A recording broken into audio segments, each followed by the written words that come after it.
been a couple of weeks now since the last update. I think the last update was week 13 and this is week 17. So we're in the last week of month 4. Not a whole lot has happened.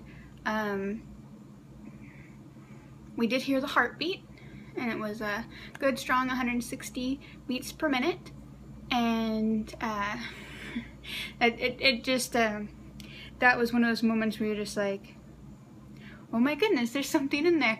I think the heartbeat was more substantial even than the first ultrasound. But we do have our next ultrasound in 2 weeks, and that one will find out the gender. We're all excited. Like everybody already has an opinion of what it's gonna be. So it's gonna be exciting to see who's right, who's wrong. I'm convinced it's a girl. I just know it's a girl, and I will continue to say it's a girl until they prove me wrong. Most of the stuff that's been going on lately has just been a little bit of planning and then trying to increase my nutrition. I haven't been eating like I should. Yeah, it's not hard to mess up. Today's day and age, when you want quick fixes when you're at work and you work at a place that doesn't have anything fresh and you forgot to bring something, you're kind of stuck.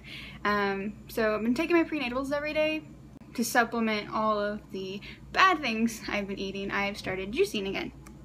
So this one is kale, orange, lemon, and apple. Because kale is super bitter and I can't drink it unless I have sweet and sour in there too. But it's delicious. And I made this one today. A couple days ago I did a similar recipe, but it had grapefruit in it instead of lemon, and it had more kale. It was a lot darker than this one. And the day before yesterday I did carrot, ginger, and orange, which is actually my favorite for in the mornings.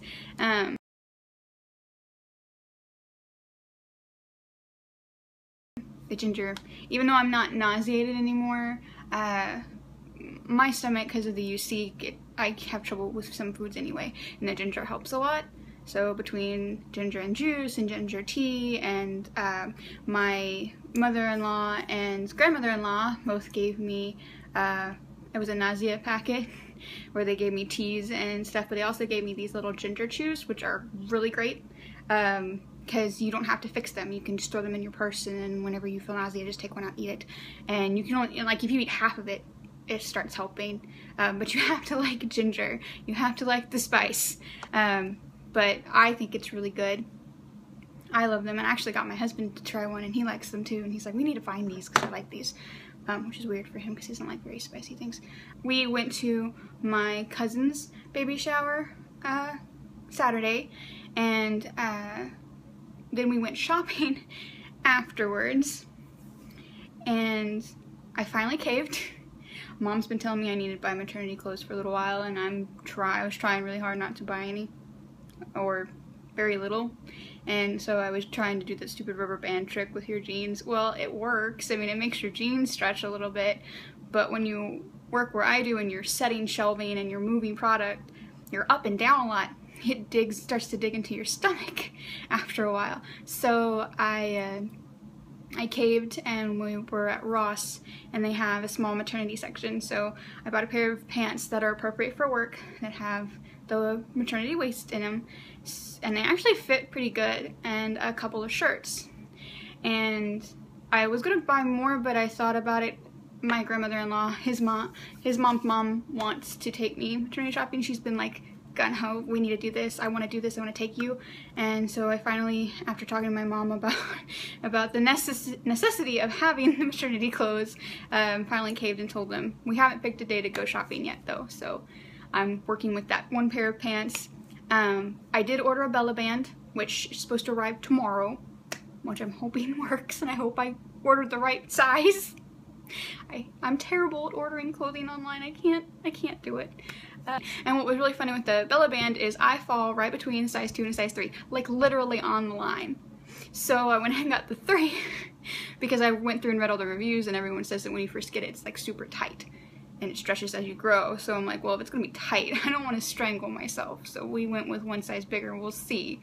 That's most of the updates. So I actually have a few pictures from the dressing room when I got those outfits, which I'm gonna include in here at the end, which is my 17-week bump picture. I actually, when I'm wearing the proper clothes, actually do look like I'm pregnant, or starting to get pregnant. Like, I'm finally getting out of the phase where I feel fat. And I'm starting to feel pregnant. I did have 2 episodes of flutters. It's hard to tell. It really, really is. Because you have all that stuff going on inside of you anyway. And the only reason why I'm confident that it's baby flutters is because I have GI tract issues anyway. So I'm used to excessive gas and the way things feel when it's not right. This is something I've never felt before. The only thing I can attribute to is baby moving. And it's like really weird. Like butterflies in your stomach, which is what they all said. But I wasn't thinking it was gonna actually feel like butterflies in your stomach. But it's like that nervous feeling you get. Okay, so I do have increased appetite. That's the only major thing right now. The nausea has all gone away. I'm not tired anymore. Mostly it's just increased appetite. And it reminds me a lot of when I got sick the first time and they put me on prednisone. My appetite went through the roof. And so I could eat and then feel hungry like almost immediately. Well, it's kind of like that, not as bad. Yesterday, my sister and I were supposed to go swimming, but of course they're doing maintenance on the pool, and I didn't know that until we already got here. And we decided to go to the movies. So we went to eat lunch first. And so we went and we both ate about the same amount of food. She had a wrap and soup, and I had a BLT and a little thing of potato salad. And she had tea and I had water. And then when we went to the movies, we split a liter of water, and we munched on the Reese's Pieces. And we didn't even finish the box. I got home with her, and we went and had lunch around 12. And then we came home, and my husband gets home around 4:30. And he was talking about taking us out, and my sister's like, well, I'm not really hungry, and I'm sitting there going, how can you not be hungry? I'm like starving, like I need to eat like now. And she's looking at me like I'm crazy, but I'm like, well, I guess I am burning more because I'm building a body, and that body needs nutrient too. So I don't like being that hungry. It bothers me because it makes me think I'm not paying attention, that I've forgotten to eat, and I have ate. I've ate plenty. Like, I don't miss meals. I enjoy eating, so I don't miss meals, but I'm not eating enough, I guess. And it was funny because with the whole feeling fat thing, I had the first 3 months, because of stress and because of anxiety and because I told myself I had the right to, I ate things I shouldn't. I ate a lot of junk, a lot of sugar. And so when we went to the doctor, my average weight is anywhere between 155 and 158. Just depending on, you know, what I've ate lately, how active I've been, how much water I drank, and so on. And when we went to the doctor, it was 162. And that was 3 months in. So in 3 months, I had convinced myself I had the right to eat enough to gain that much. And before, I think I was at right around 156. Which isn't a whole lot of weight, but it's still a lot when your baby's not grown any yet. So it had to have been me. And then I started to watch what I was eating again, and the scale was going down while my pants were getting tighter and tighter. So I'm like, I felt fat, but I knew I wasn't. It's like, it's just the baby and the uterus and the placenta and everything getting bigger. It's not fat necessarily. Horrible. I shouldn't ever think about a baby being fat at all. But I'm paranoid about health and weight and everything, and I didn't have the best examples growing up to eat right, so I'm praying that I can be a better example for my kids when it comes to nutrition and health.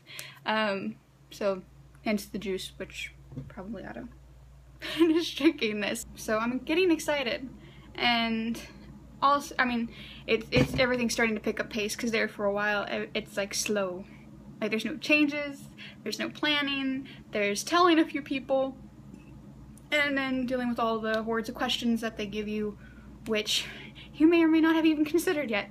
Oh, and all the horror stories. I've been told so many things by so many people who don't even actually know me. Customers who happen to overhear a conversation between me and a coworker about my pregnancy. Oh, you're pregnant? Da, da, da, da, and they have to tell me everything about theirs. Or someone they know even.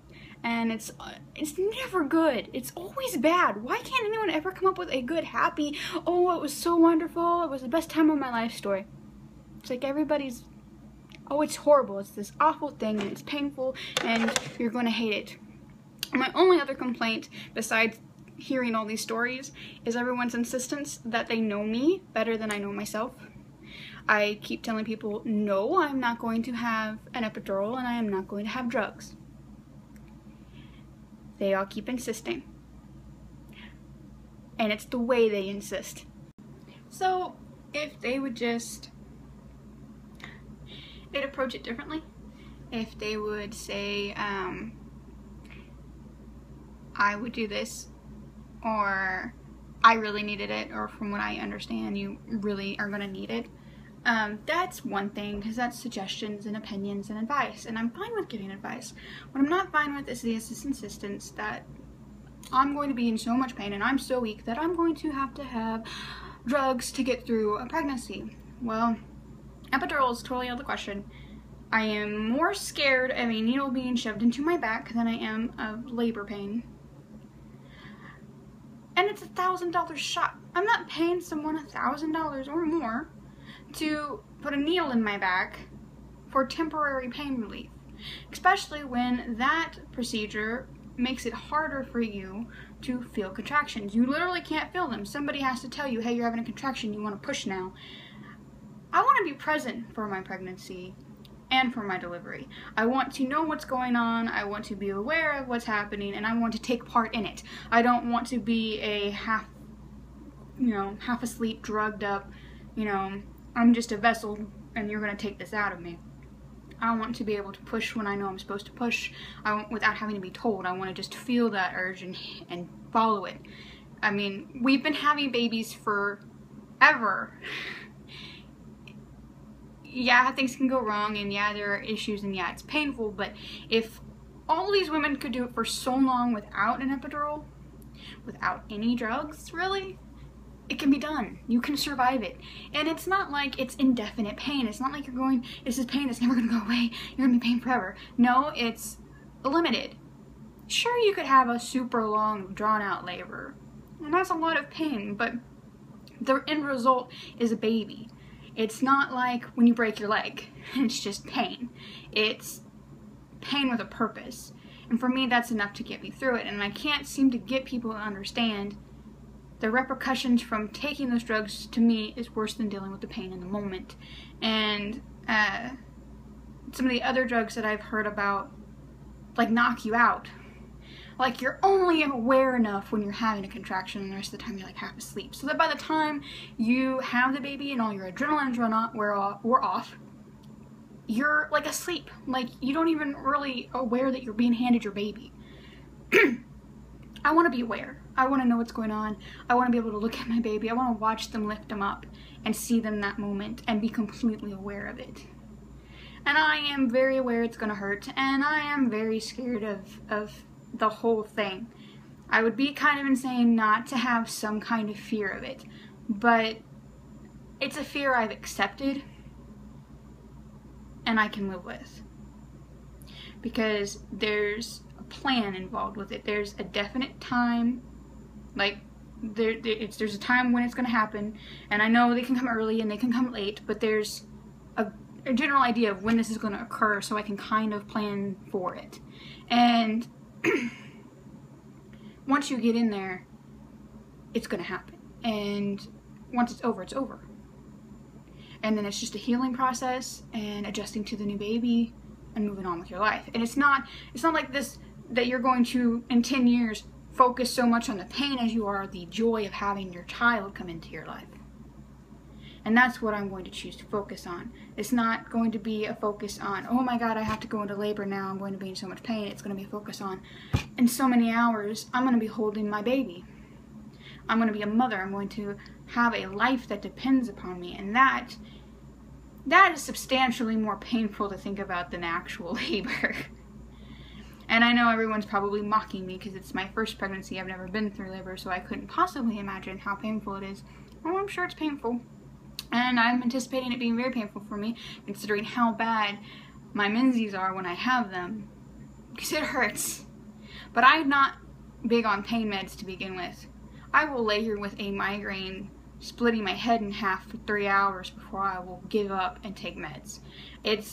I will try every other remedy first. I'll do cold compresses. I've done putting an ice pack on your neck and putting your feet in hot water. I'll do everything but take medicine until it reaches the point where I physically cannot do it anymore. Mostly because I need to move on with my life. And see, that's the difference between going into labor pains and having a migraine. Having a migraine, you still have to go to work. You still have to go through everything. You still have to get stuff done. You can't hide away and focus on the pain and fixing the pain. With labor, your only job is to have the baby. But apparently most people don't think this way. And they know me better than I know myself. But really, those are the only complaints I've had lately. Everything else is great.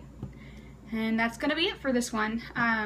Hopefully, I will update again soon. I will update in 2 weeks for sure with the gender reveal party and any health information from the doctor. Man. Excuse me. But until then, unless I feel a kick or something special happens between now and then, I probably won't see you guys again until August 11th or 12th or 13th even. It takes me a while to edit everything. But I'll see you guys then, and thanks for keeping up with us.